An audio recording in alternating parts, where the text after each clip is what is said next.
Okay, let's start without wasting time. कल हमने discuss किया था कि मार्केट एक्सपायरी जो है वो एक रेंज में हो सकती है। यहाँ तक कि हम लोगों ने रेंज देखा था कि इसी रेंज के अंदर मार्केट रहेगी। 36,000 नीचे का लेवल था, ऊपर का 37,000 था, लेकिन 37,000 भी कंडीशनल था अगर ये 36,600 के ऊपर एक भी कैंडल क्लोज करती, जो कि उसने आज नहीं किया। देखो, मैं आपको 35,000 से मैं आपको बता रहा हूँ, 35,200-300 से थे कि हम बाय ऑन डिप्स की तरफ ही प्रेफर करेंगे, बाय ऑन डिप्स की तरफ ही प्रेफर करेंगे। अभी थोड़ा सा मैं कह रहा हूँ, थोड़ा सा हम लोग उसको करेंगे, पॉज लेंगे। रीजन क्या है, मार्केट यहाँ पे स्ट्रगल कर रहा है 36,600 पे। बुलिश हम तभी होंगे जब 36,600 के पार चला जाएगा, 36,650 के पार चला जाएगा, तभी हम बुलिश होंगे। अभी राइट नाउ मैंने भी अपनी सारी पोजीशंस एग्जिट कर दी हैं। एक्सपायरी था 31 मार्च था, ठीक है, तो सारी ही पोजीशंस एग्जिट कर दी हैं। अभी हम देखेंगे कि मार्केट कर क्या सकता है। नो डाउट मार्केट एक अप ट्रेंड में है, मार्केट ने यहाँ पे कंसोलिडेट किया है, उसके बाद ब्रेकआउट आया है, सेकंड डे भी गया खुला, देन थर्ड डे भी ऊपर गया, 3 दिन लगातार हो गए। जनरली मार्केट कम जाता है, ऐसा नहीं है नहीं जाता है, लगातार ऊपर जाता है, ऐसा नहीं कि लगातार भागते चला जाएगा। अब क्या है, इसमें हो सकता है यहाँ पे थोड़ा बहुत कंसोलिडेट करे। अगर यहाँ कंसोलिडेट करता है, ठीक है ना, और उसके बाद ये लेवल तोड़ता है, तो मैं पोजिशनल ट्रेडिंग में अच्छा और एग्रेसिव तरीके से बाइंग में जाऊंगा। सेलिंग कहाँ करूंगा मैं? सेलिंग करूंगा मैं 36,000 के नीचे ही। अभी मैं ना ही सेल ऑन राइज के मोड में हूं, ना ही मैं बाय ऑन डिप्स के मोड में हूं, जब तक कि मार्केट 36,000 से या 35,900 मान लो 36,600 की रेंज में है, ठीक है। यहाँ पे मैं कॉल पुट्स वगैरह शॉर्ट करा के अपना थीटा डिके वगैरह करता रहूंगा, लेकिन ना ही इस टाइम पे मुझसे पूछोगे, ना ही मैं बहुत ज़्यादा बुलिश हूँ, ना ही मैं बहुत ज़्यादा बेरिश हूँ, जब तक कि लेवल ना क्रॉस हो। 15 मिनट के चार्ट्स पे एक बार देख लेते हैं कि किस तरीके से प्राइस एक्शन होता है और उसमें हम कल कर क्या सकते हैं अगर हमें स्कैल्पिंग भी करनी हो। अगर आप 15 मिनट का चार्ट देखोगे तो प्राइस एक्शन थोड़ा सा नेगेटिव बना हुआ है, करेक्ट। एक ट्रेंड लाइन आप ये देख लो इस तरीके से बन रही है। अगर ये कहीं पे भी तोड़ती है 36,300 का लेवल बड़ा ही क्रूशियल है क्लोजिंग बेसिस पे, ठीक है ना। 36,300 के ऊपर आज भी ये बनी रही और 36,300 के ऊपर ही इसने क्लोज दिया है, तो मार्केट अभी भी बुलिश में ही है। द मूवमेंट ये वाला लेवल तोड़ेगी 36,500 का, हम लोग 100 पॉइंट के लिए रखेंगे, बड़ा टारगेट नहीं रखेंगे, दोबारा से बाय कर लेंगे जब 36,650 के ऊपर आपका सस्टेन कर जाएगी, ठीक है। सेलिंग हमें कहाँ करनी है? सेलिंग हमें 36,000 के नीचे करनी है।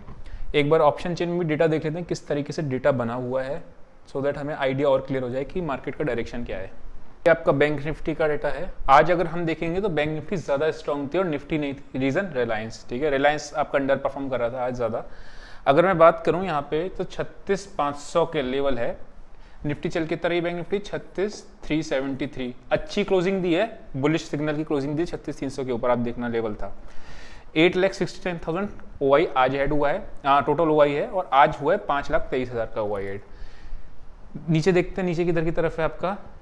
अगर मैं ओआई चेंज इन ओआई बात करूं तो पुट साइड में यहाँ पे आपका 4,38,000 है, 6,10,000 है, 36,000 पे थोड़ा सा कॉल राइटिंग एक्स्ट्रा है as compare to put writing. अगर मैं बात करूँ यहाँ पे अच्छी कॉल राइटिंग हो रखी है, यहाँ तक अगर आप देखोगे तो इस लेवल्स पे 5 लाख शेयर्स हैं, 4 लाख शेयर्स इधर हैं।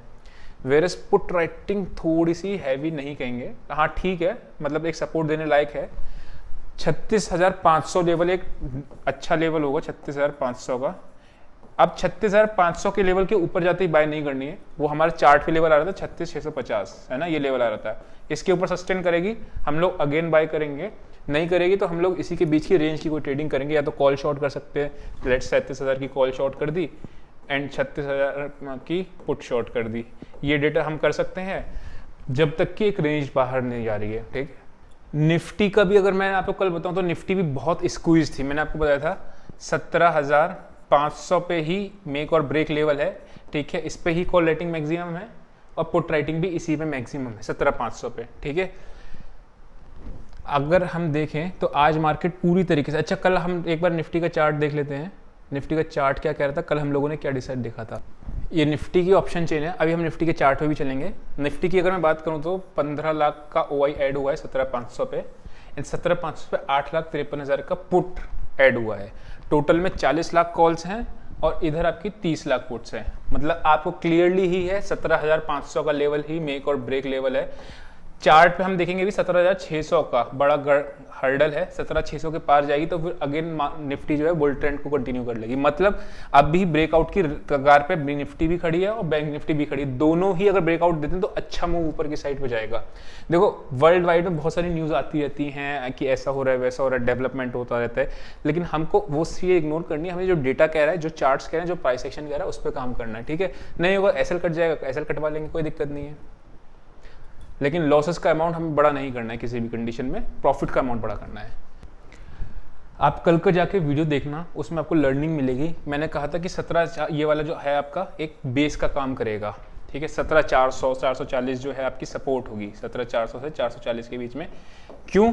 क्योंकि मार्केट ने क्लोजिंग जो दी थी, क्यों? क्योंकि आप देखो प्रीवियस डे का जो लो था वो ये था आपका 17,420-25 के आसपास का लो था आई थिंक। तो 17,435 के अराउंड ही इसने एक सपोर्ट लिया। अब देखो निफ्टी में क्या बनता है, प्राइस एक्शन क्या कहता है, ठीक है। अभी देखो यहाँ से मार्केट नीचे आया, ऊपर गया, नीचे आया, हम सेल भी कर सकते हैं, ऐसा नहीं कि हमें सिर्फ बाय ही बाय देखना है। ये लेवल आपका जैसे टूटेगा, ठीक है, ये वाला एक गैप पेंडिंग है 17,360 तक का, तो हम लोग शॉर्ट करेंगे बिलो 17,330 320 के नीचे। जब एक कैंडल क्लोज करने लगेगी, सस्टेन करेगी, तो यहाँ पे हम लोग सेल भी कर सकते हैं। बाय हमें कहाँ करना है? बाय हम करेंगे इस वाले स्विंग के ऊपर, 17,550 के ऊपर हम लोग बाय करेंगे, लेकिन 17,620 देखो एक हर्डल है। और आपने अभी देखा था ऑप्शन चेन में, 17,500 की ही मैक्सिमम पुट राइटिंग और 17,500 की maximum call writing. That means ये सब इंडिकेट कर रही है मार्केट में एक रेंज बनने की, कि एक रेंज में रह सकती है।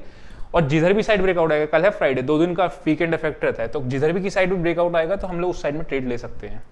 चलिए कुछ स्टॉक्स देख लेते हैं। एक ये है हिंदुस्तान यूनिलीवर। अगर आप देखोगे तो मार्केट यहाँ पे गया एंड ये डबल बॉटम कहते हैं। Double bottom is a symbol of reversal, ठीक है। डबल टॉप ऊपर बनता है तो मार्केट नीचे की साइड आता है, डबल बॉटम बनता है तो मार्केट ऊपर की साइड आता है, और दैट टू क्या बना है आपका, हायर हाई में कन्वर्ट हुआ है। ये स्टॉक क्या हो सकता है, यहाँ पे हो सकता है थोड़ा सा नीचे आए या फिर थोड़ा सा नीचे आके देन ऊपर आए। अगर ये इस तरीके से प्राइस एक्शन के साथ आता है या थोड़ा भी कंटिन्यू कर जाता है तो हम लोग इसको फिर बाय इनिशिएट कर सकते हैं। नेक्स्ट स्टॉक आता है आपका Tata steel. Now Tata steel की अगर मैं बात करूं आपको तो 1295, कल मैंने आपको सेल करने को कहा था कि 1295 के नीचे सेल करना है। देखो मैं लेवल्स की अहमियत क्यों होती है, 1295 के नीचे अगर जाता तो 1300 पे जो पुट राइटर्स थे वो ट्रैप हो जाते। वो जब ट्रैप होते तो मार्केट में उनका एसएल कटना शुरू होता और मार्केट में और गिरावट आती, यानी कि टाटा स्टील में, इसलिए लेवल था। आज अगर इसका देखें, मेटल सेक्टर पूरा गिरा हुआ था, लेकिन टाटा स्टील की कोई न्यूज़ से कोई कंपनी एक्वायर की है, इसलिए ये थोड़ा सा ऊपर रहा। अब द मोमेंट ये वाला लेवल इसका 1295 क्रॉस करता है, हम सेल कर सकते हैं। अगेन जरूरी नहीं होता कि कल ही करे या परसों ही करे, एक लेवल है, लेवल को ब्रीच करेगा तो हम ट्रेड लेंगे, नहीं करेगा ब्रीच तो हम ट्रेड नहीं लेंगे, जबरदस्ती थोड़ी ट्रेड करना है। अगर आप देखोगे इसका प्राइस एक्शन, तो प्राइस एक्शन ऊपर की तरफ गया, नीचे गया, हो सकता है थोड़ा सा ऊपर जाए। अब आप देखोगे ये एक इनसाइड बार है, दिस इज कॉल्ड इनसाइड बार। ये एक बड़ी सी मदर कैंडल बनी है, इसके अंदर एक बेबी कैंडल बनी है। अगर इसका भी ब्रेक डाउन आता है तो अच्छा ब्रेक डाउन मिलता है, तो इसलिए ऊपर की साइड अभी हम इसमें बाइंग की ट्रेड नहीं लेंगे। रीजन क्या है, सिग्नल अभी कोई नहीं है, हो सकता है ऊपर जाए देन नीचे करके ऐसे जाता है तो फिर हम बाय करेंगे।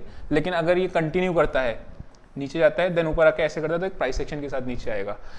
प्राइस एक्शन और डेटा को जब आप कंबाइन कर देते हो ना, ट्रेड की प्रोबेबिलिटी बहुत ज़्यादा इंक्रीज हो जाती है। तो आई होप आपको कुछ सीखने को मिला होगा। सी यू टुमारो।